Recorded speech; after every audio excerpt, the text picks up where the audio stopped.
Radė visiems. Sveiki. Šiandien noriu pasidalinti įvairiom patirtim, sudalyvavus įvairiose laidotuvėse. Taip jau gavosi, kad vasara buvo įvairių žmonių kūno palikimo dienos. Tai vienur, tai kitur dalyvaujant atėjo susikaupė įvairių patirčių, įžvalgų, kuriomis norėjau pasidalinti. Tai pirmoji įžvalga yra apie tai, kaip yra svarbu susitvarkyti santykius iki žmogui paliekant kūną. Kaip svarbu yra atleisti iki žmogui paliekant kūną, nes neretai, ypatingai šiais laikais žmonės būna pasipykę ir laiko nuoskaudas daug metų, o kada žmogus miršta, palieka kūną, tik tada pradeda atleidinėti. Tai čia yra labai rimtas dalykas, nes geriau atleisti iki žmogui paliekant šį pasaulį. O ne tai, kad aš susitaikau su juo tada, kai jisai paliko kūną, vos ne laidotuvių namuose. Čia vienas momentas. Ir man tekę iš savo gyvenimo praktikos patirti, kad žmogus, kuris man kėlė daug rūpesčių, aš jam stengiausi atleidinėt. Ir po to, kai praktiškai visiškai atleidau, ten gal kažkokias tai dėmelės liko, po kurio laiko jis išėjo. Ir man buvo labai labai gera ant dūšios, kaip liaudis sako, kad būtent iki mirties žmogui atleidau. Buvo toksai tokia situacija, kaip sakyti. Nes žmonės, kurie, ką aš pastebėjau, kurie neatleidžia iki mirties, nebendrauja, blogai atsiliepia, ar netgi pakeršyje, kai žmogus išeina iš šio pasaulio, jie pradeda jausti kaltę, graužatį, kad negražiai elgėsi, kad nesugebėjo atleisti, kad nesugebėjo paleisti, kad už akių blogai pašnekėdavo arba nebendraudavo ir taip skaudindavo. Toksai lieka graužatis tokia. Bet jeigu tu iki mirties, jau gerokai iki mirties, sakykime, esi atleidęs, paleidęs ir tu gali nebendrauti, bet tu neturi blogumo jausmo. Tai kažkaip, kai tas žmogus miršta, tau nėra jokios graužaties ir tu jautiesi, kad teisingai pasielgei, kad ant to žmogaus jau nieko nelaikei. Taip pat kita įžvalga yra apie pasakymą tai, ką tu nori pasakyti. Neretai per laidotuvės būna žmonės dar parašo raštelius ant lapo ir parašo tai, ko jie nepasakė. Ir įdeda ten, kai žmogus yra pašarvojamas į kišenę. Yra tokia tradicija, pasitaiko. Ir tada žinai pagalvoji, kad mes neretai pasakom gerus žodžius per gedulingus pietus, kai žmogus yra miręs, kūnas tiksliau yra miręs, bet kai žmogus yra gyvas, aš čia taip paprastai šnekėsiu, ne filosofiškai, kai žmogus yra gyvas, mes nepasakom tų žodžių. Pirmiausia, mes neatleidžiam ir mes nepasakom gerų žodžių. Visą tie dalykai pradeda vykti, kai žmogus išeina. Tai yra vaikiškai ir labai nebrandu. Tai dėl to tokia eilinį kartą įsisąmonini ir patiri, kad tol, kol žmogus yra gyvas, jam turi pasakyti viską, ką tu nori pasakyti. O ne tada, kai jisai sudeginamas arba pašarvojamas, žinai, ir su kitais pakalbėti. Kaip buvo, Jisai buvo toks geras, žinai, arba per kažkokius, žinai, gedulingus pietus ar dar kažkaip. Toks paradoksas, žinai, kol gyvas, gero žodžio tau nepasakys. Bet kai tu išeini iš kūno, kai tavęs nebėra, mirusių pasaulį, tai tau tada pradės sakyti, prie tavo karsto ar urnos kalbėtis, žinai. Ir lygiai taip pat, kol tu gyvas, tau net leis. O kai tu miršti, kai tu išeini iš kūno, tai tada tau, gerai jau. Tai čia yra labai labai žemas lygmuo ir iš to lygio reikia lipt lauk. Nes tiek nuoskaudų laikymas, pykčio laikymas yra tokie kaip akmenys širdyje, jie duoda tokį svorį.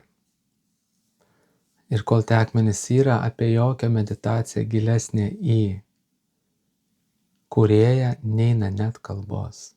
Apie jokią gilesnę dvasinę praktiką neina net kalbos. Turi būti paleista, jokio svorio širdį. Nes tas svoris širdį, jisai ten mintis laiks nuo laiko eina, kaip juodoji skylė, ta nuoskauda. Jinai siurbia tavo psichinę energiją. Su psichinė energija jinai siurbia ir fizinę energiją. Ir jinai, kaip ta juodoji skylė, viskas jinai susiurbia, pastovi ten mintis laiks nuo laiko teka, tu atsimeni, tu neigiamai atsimeni. Yra nepaleista.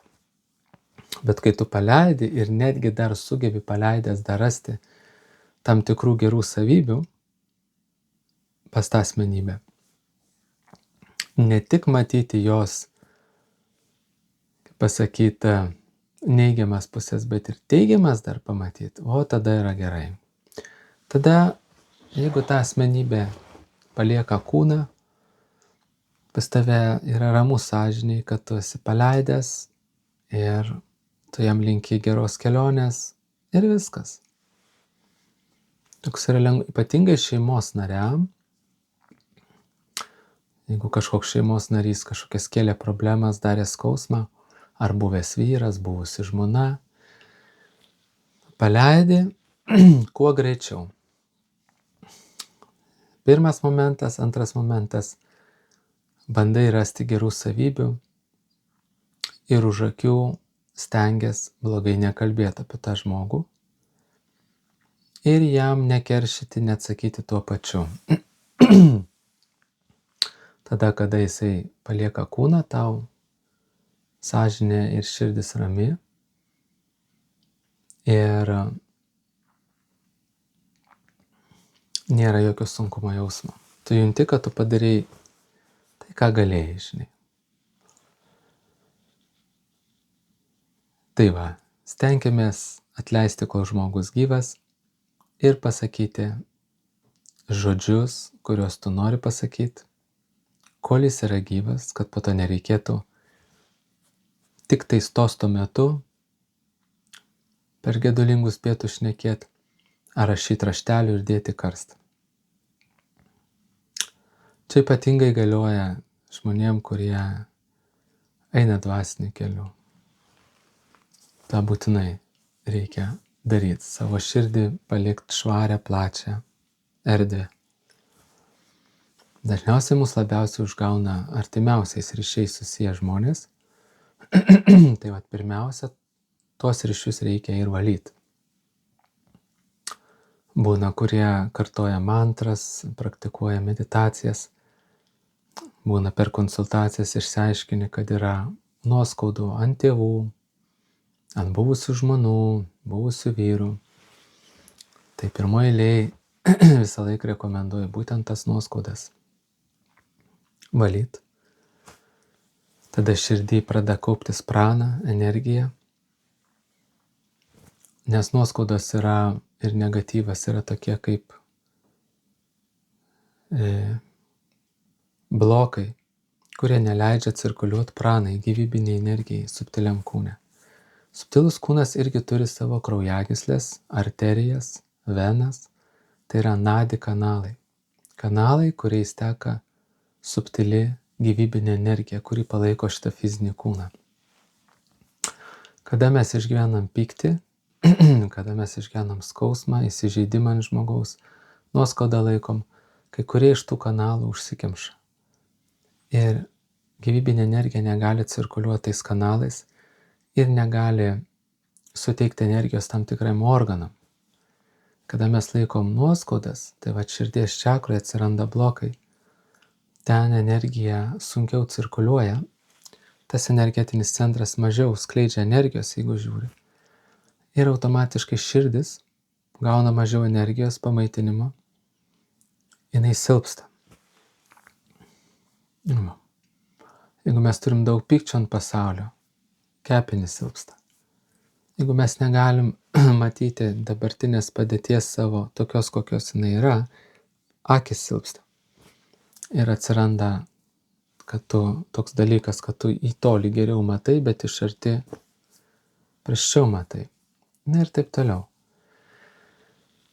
Tai va tie, kas praktikuot nori gilesnę meditaciją, kai tu pradedi giliau eit, jeigu yra neišspręsti dalykai su žmonėm, santykiai, nuoskaudos, pirmiausia, va tie kyla ir tu negali medituoti Dievą. Dėl to, kad tu turi kažkokius neharmoningus santykius su jo dalelėm. Dėl to labai labai svarbu yra dar šiam gyvenime pasakyti tai, ką nori pasakyti ir atleisti. Nelaukti kaip vaikui, žinai, kol žmogus paliks kūną.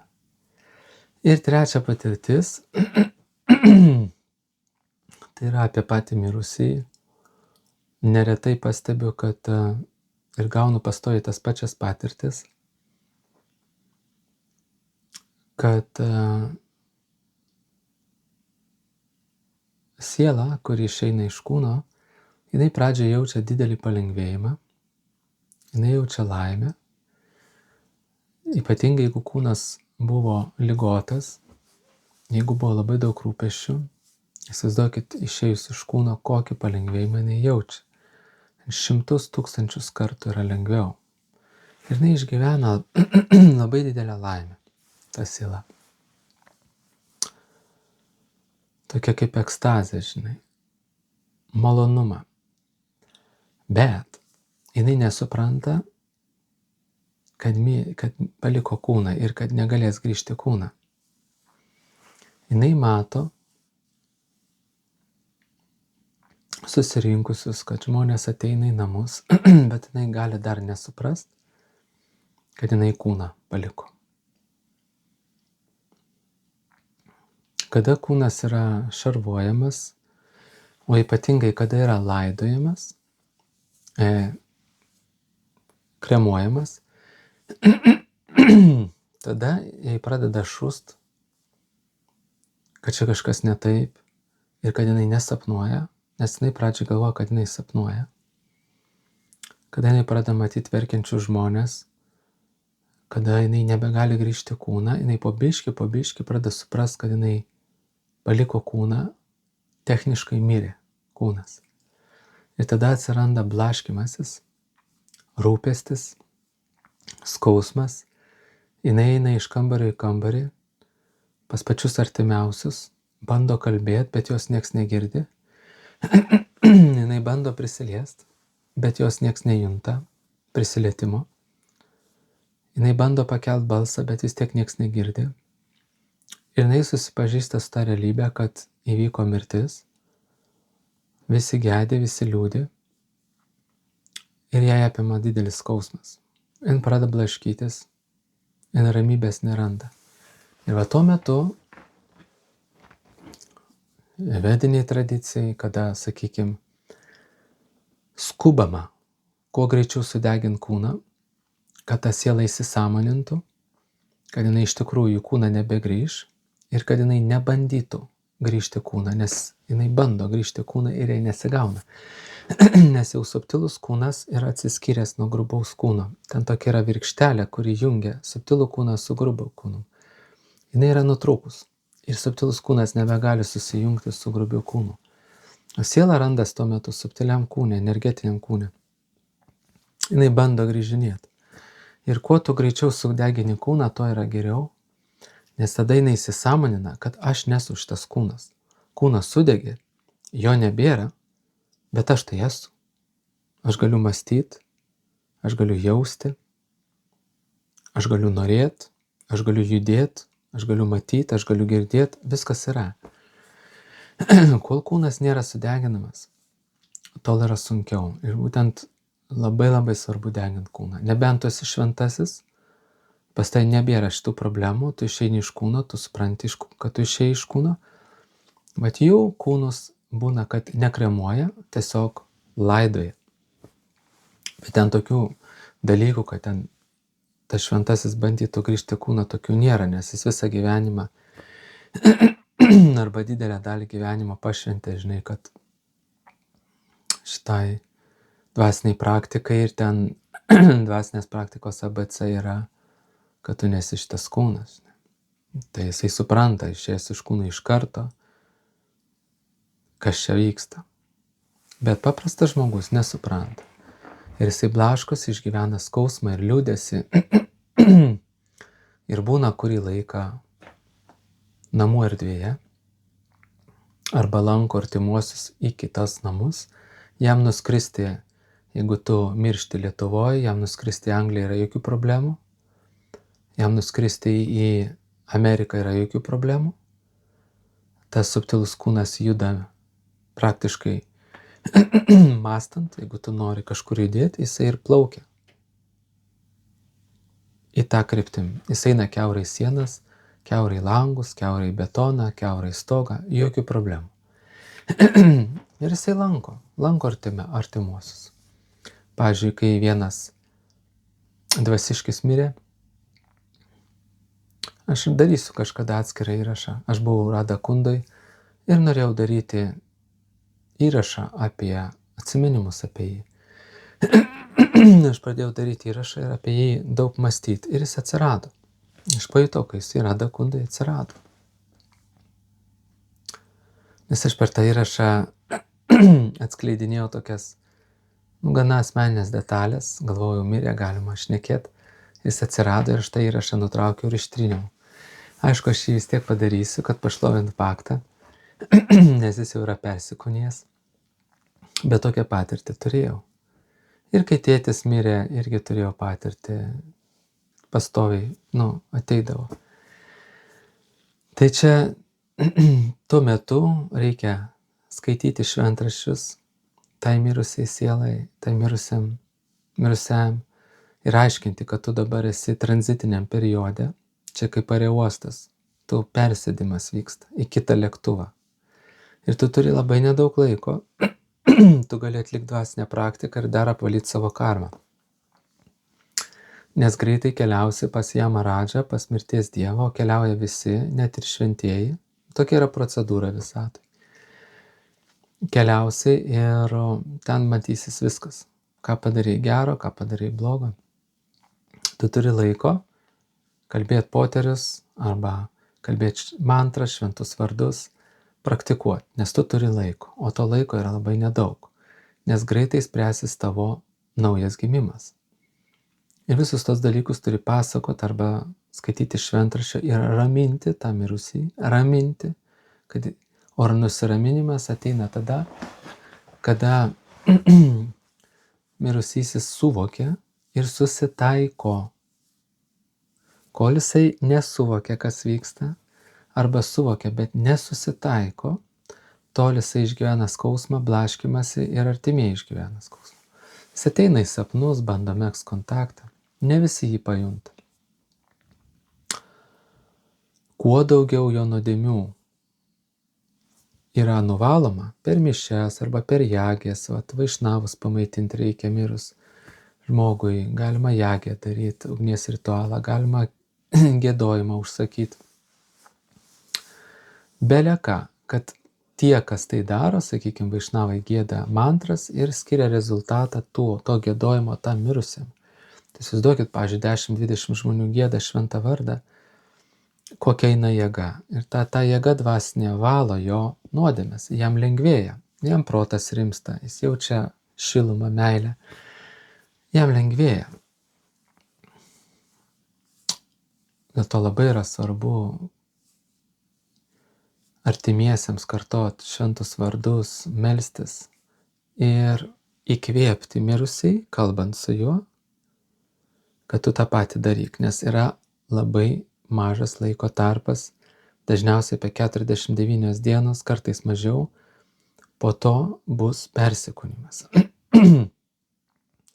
Jeigu žmogus buvo labai nuodėmingas, jis gali negauti grubaus kūno ir tada bus problema, reikės nuvalyti jo karmą, jis gali pavirsti dvasia, paprasčiausiai bhuta, sanskritu, kur pastoviai išgyvens alkį, troškulį ir proto neramumus. Tai tada reikės daugiau už jį melstis, kad gautų naują kūną. Tai yra įsikūnytų, gautų fizinį kūną žmogaus.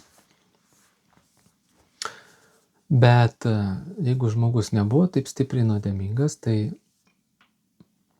jam reikia aiškinti, kad tau dabar yra laiko. Ir nesėdėti ten neverkt, nes palei Garuda Puraną verksmas suteikia didelės kančias mirusiam. Aš po to dar atsiversiu tą vietą, nenoriu tiksliai atpasakot, kas vyksta, bet ten yra labai negerai verkti prie mirusiojo. Senovės Lietuvoje verkiančius išvesdavo iš trobos. Ir nereikia rengtis judai, tai slegia mirusiai kuo šviesesnėm spalvom ir aiškinti, nuramintą sielą ir po to jinai jau keliaus savais keliais, nes jai irgi reikia atsirišti. Net jeigu jinai neatsiriš, ją privers išeit, bet geriausiai, kad jinai paliktų ramybėj. Ir jai reikia aiškinti, kad tai yra tavo evoliucija ir tu šį gyvenimą buvai šalia mūsų, kitą gyvenimą laukia tave vėl nauja šeima ir kad mūsų šeima, kuri buvo, yra ne pirma ir ne 10 ir ne 1000. Viską pasakoji. Kaip išsikviesti mirusį? Tu užsidegi žvakę, pastatai jo nuotrauką, pamedituoji jį, jis ateis. Viskas, paprasta. Jeigu tu esi artimas, jis tai tikrai ateis. Ir jis puikiai viską girdi ir puikiai viską mato. Daugiau girdi, netgi daugiau mato negu mes. Galim būti be jokių abejonių. Va ir išlydi. Bet svarbiausia nuramini, padedi jam atsirišti ir pats netraukia jo atgal. Tai va, 3 fazės praeina. Pirma, neretai mirusysis išgyvena lengvumą, pagerėjimą, jis galvoja, kad sapnuoja, jis mato žmonės susirinkusius, viską. Bet po to jisai, ypatingai kai kūnas sudeginis, pradeda suprasti, kad vyko mirtis, tada antra fazė, eina liūdesys, skausmas, mėtymasis, blaškymasis, bandymas komunikuoti, bandymas į kūną grįžti, jeigu nesudegintas. Ir trečias yra, jis turi paleisti, jį reikia nuraminti ir palydėti. Dėl to va tos pomirtinės apeigos yra labai, labai svarbios. Galima ir vaišnavą pakviesti, kad paskaitytų paskaitą. Tam mirusiui, man beje teko taip yra daryti, vien žmogus pakvietęs, kai jo šeimos narys mirė. Tiesiog skaičiau iš Bhagavad Gitos apie kūną, apie sielą, kalbėjau, aiškinau tam mirusiam. Tai yra pomirtinės apeigos, žinai, ir be abejo reikia ant liežuvio tulasi uždėti, kantimalą užkabinti, girliandą užkabinti, ant kūno pašlakstyti prieš kremuojant arba prieš paliekant karste, pašlakstyti su Radha Kunda, su Ganga, su Jamuna, smėliuko įberti į karstą. Visko sudėti maksimum dvasiškai ir prašyti, kad kiti bhaktai melstųsi, vaišnavai ir siūstų maldas ir visas tas kompleksas valo, lengvina. Tai labai labai padeda. Tai va tokie 3 dalykai, kurie ateina man į galvą kiekvieną kartą apsilankius. Tai vienose, tai kitose, nes paskutiniais metais vis dažnėja tie palikimai kūno. Laikas eina, supranti, kad viskas čia laikina. Ir nereikia širdį nešiot jokio sunkumo ant jokio žmogaus. Pasakyt, jeigu kažką gero turi pasakyt, pasakai, jeigu blogo nereikia sakyt. Nebent tau labai knieti, tu negali atleisti nepasakęs, bet ypatingai vertinti ir pasakyti. Nes po to vyksta graužatis, kad aš nepasakiau, kad tu man brangus, kad aš tave gerbiu, vertinu, myliu, ar kažko nepadėkojai už kažką, už ką norėjai padėkoti. Neįvertinai, nepadovanojai, paskupinai, nupirk dovaną, kažkokią akimirką gerą, gražią padaryti jam.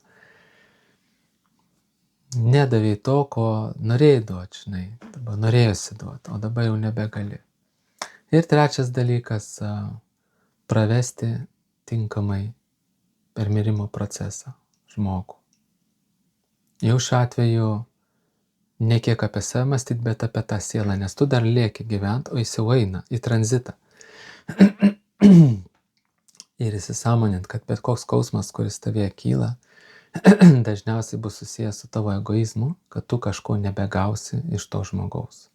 Šilumos, bendravimo, psichologinio komforto, pinigų, materialių išteklių, aprūpinimo ar dar kažko.